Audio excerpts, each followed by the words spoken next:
Alright, today I am very happy to be doing another indie game spotlight. For those that don't know about the series, it is easily my favorite type of video on the entire channel. Essentially, in order to offset some of the more critical content that I produce, highlighting flaws in the AAA gaming space, I will periodically seek out indie projects that truly exemplify the type of quality and passion that is sadly lacking in a lot of modern high-budget titles. Now, the indie spotlights don't necessarily have the highest viewership when compared to other more mainstream topics on the channel, but something that has made me think quite a bit recently is the fact that, almost without exception, the indie spotlight segments are the highest rated videos on the channel overall. To me, this solidifies the value of covering these games. The concept is something that might not be as grabby as other topics and titles, but still resonates with a particular audience in a very good way. So with all that being said, let's get into the spotlight for Insurgency Sandstorm.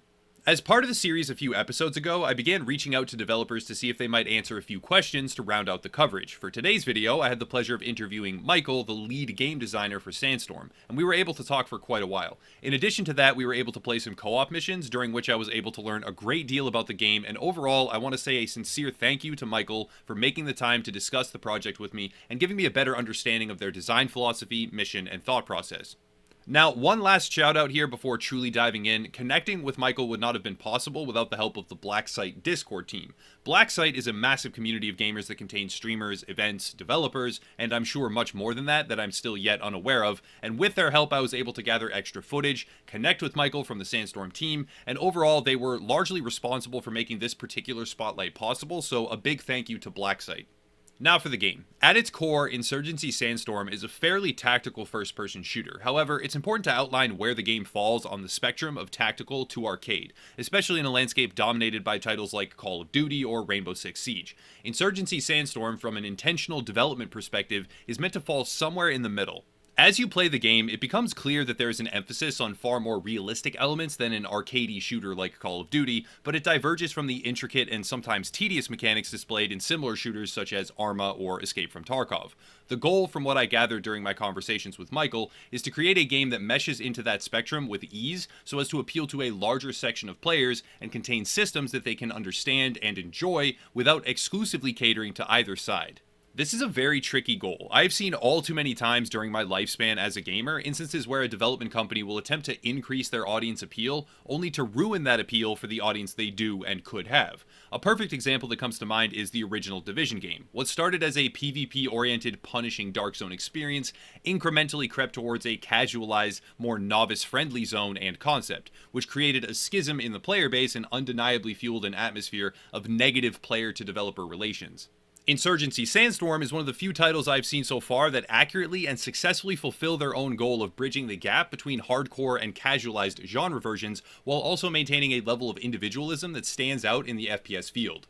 There's been a very deliberate emphasis on certain realistic components of the game, such as, for example, weapon reloading mechanics that diverge from the magical Call of Duty or Rainbow Six Siege style of reloading that jumps right into a full new magazine while somehow instantly preserving the unfired rounds left over from the previous mag. And these types of features, though small, help to position it as a very good middle ground between genre subsections that oftentimes do not see a lot of audience overlap. In Sandstorm, there's a standard reload and a quick reload, one that drops the magazine onto the ground and the other that preserves it. But the player must actually be a bit more conscious of how and when they reload because resources are much more valuable and finite. In my experience, the hit registration is also superb. In a lot of FPS games, I find myself often wondering how or why I died. In certain games, it happens less or not at all, and Sandstorm is one of those titles. For the most part, combat will unfold in a way that feels deliberate and fair rather than arbitrary and skewed. Now, in terms of general, satisfying FPS gameplay, Insurgency Sandstorm is not alone in that regard. If that were all the title had in its arsenal, I doubt I would be making a spotlight video, but the noteworthy design choices and gameplay mechanics are far deeper than just that. A rarely highlighted feature in many modern shooters is voice acting, atmosphere, and audio feedback. It's discussed at times here and there, but there is an interesting phenomenon where atmosphere and particularly voice acting or subtle audio cues, when done well, are often overlooked because they are done well, and only come to the forefront of attention when done poorly or in a jarring way. With Sandstorm, audio cues have a very unique and appealing design, rather than a set rotation of simple voice lines such as reloading or on the move, etc. that you hear all the time. The game has a hybrid composition of dialogue triggers that will change the way in which these lines are said. There are many hundreds of lines and variations on those lines, which will be initiated by, for instance, being in cover taking fire from an enemy, which leads to a panicked reloading shout, rather than the calm standard line we hear in many other shooters.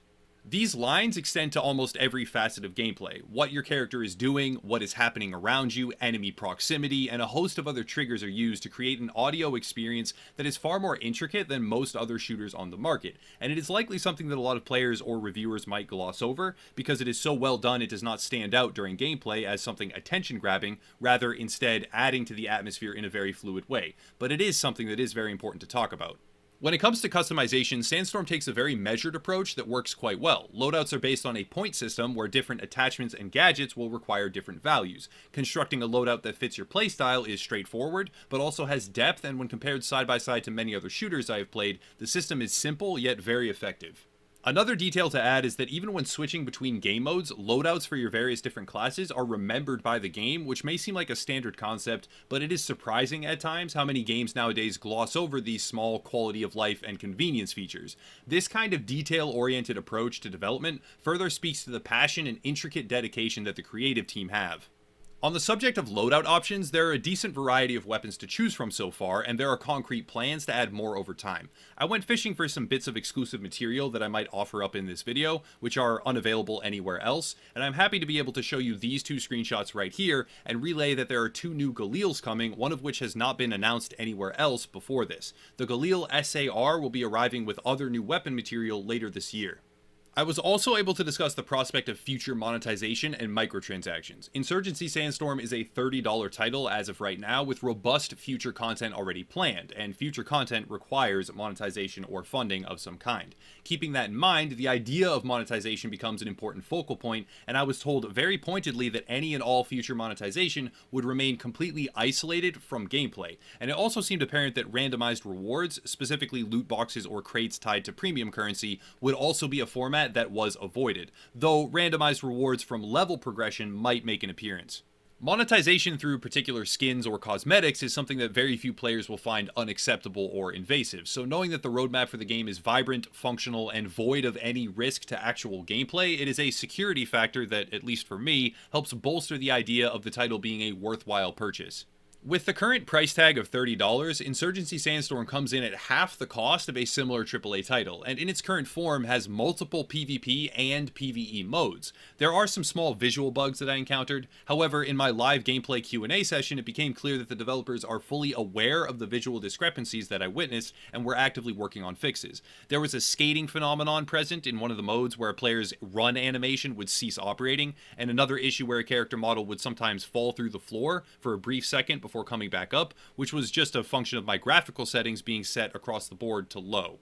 Even considering small visual quirks, like how a weapon might spin about rapidly when trapped in a door, the game in its current state is half the price with twice the content of many competing AAA titles, while having a small but passionate development team whose expertise and dedication put forward a product that represents a quality and content scope far above and beyond their actual resources, which is very impressive. All in all, Insurgency Sandstorm is an extremely successful entry into the FPS genre that constructs an atmosphere far superior to many different titles with a budget and development team many times larger. The game offers an experience more tactical and realistic than Call of Duty, but less intricate than Arma, and while I should acknowledge that early on in the launch window, though I was not present for this period of time personally, I heard that it fell prey to a number of different struggles. The dedicated post-release development has crafted what I can enthusiastically refer to as a high-quality indie game that is well deserving of a spotlight.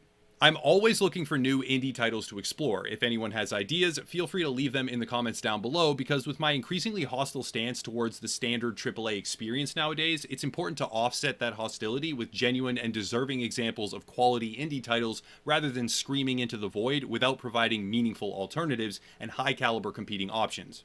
That'll wrap it up though. Insurgency Sandstorm is well worth checking out if you enjoy skill-based FPS titles, especially ones with a leaning towards tactical realism.